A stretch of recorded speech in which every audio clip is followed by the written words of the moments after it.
ಆಗ್ತದೆ. ಜನರ ಆಟದಲ್ಲಿ ಮೋಸವಿರಬಹುದು, ಆದ್ರೆ ದೇವರ ಆಟದಲ್ಲಿ ಮೋಸವಿರೋದಿಲ್ಲ. ಯಾರಿಗೆ ಏನು ಸಿಗ್ಬೇಕು ಅದು ಸಿಕ್ಕೇ ಸಿಗ್ತದೆ. ಕಡೆಗಣಿಸುವ ಸಂಬಂಧಗಳ ಮುಂದೆ ಮನಸ್ಸು ಕಲ್ಲಾಗಬೇಕೇ ಹೊರತು ಕಣ್ಣೀರ್ ಹಾಕಬಾರ್ದು.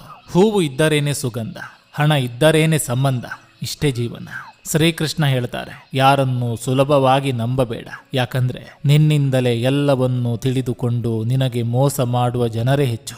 ಇಷ್ಟು ದಿನ ನಾವು ನಮ್ಮವರೆಂದಿ ಸಾಕು, ಇನ್ಮೇಲೆ ನಾನು ನಂದನ್ಬೇಕು ಅಷ್ಟೆ.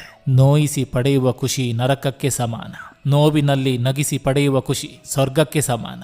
ಕೆಲವರ ಗುಣ ಗೊತ್ತಾದಾಗ ನಮ್ಮಲ್ಲಿ ಬದಲಾವಣೆ ಮಾಡಿಕೊಂಡು ನಾವು ಖುಷಿಯಾಗಿರ್ಬೇಕೇ ಹೊರತು ಅವರನ್ನು ಬದಲಾಯಿಸಲು ಹೋಗಬಾರ್ದು.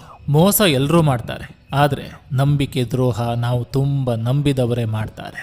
ಅವಶ್ಯಕತೆ ಇದ್ರೆ ಇಷ್ಟ ಆಗ್ತೀವಿ, ಅವಶ್ಯಕತೆ ಇಲ್ಲಾಂದ್ರೆ ಕಷ್ಟ ಆಗ್ತೀವಿ. ಇಷ್ಟೇ ಮನುಷ್ಯನ ಬೆಲೆ. ಸಮಯಕ್ಕಾಗಿ ಕಾಯಬೇಕು ಅಷ್ಟೇ. ಮಳೆಯಿಂದ ಕೊಚ್ಚಿ ಹೋದ ಇರುವೆಗಳನ್ನು ಮೀನು ತಿನ್ನುತ್ತೆ.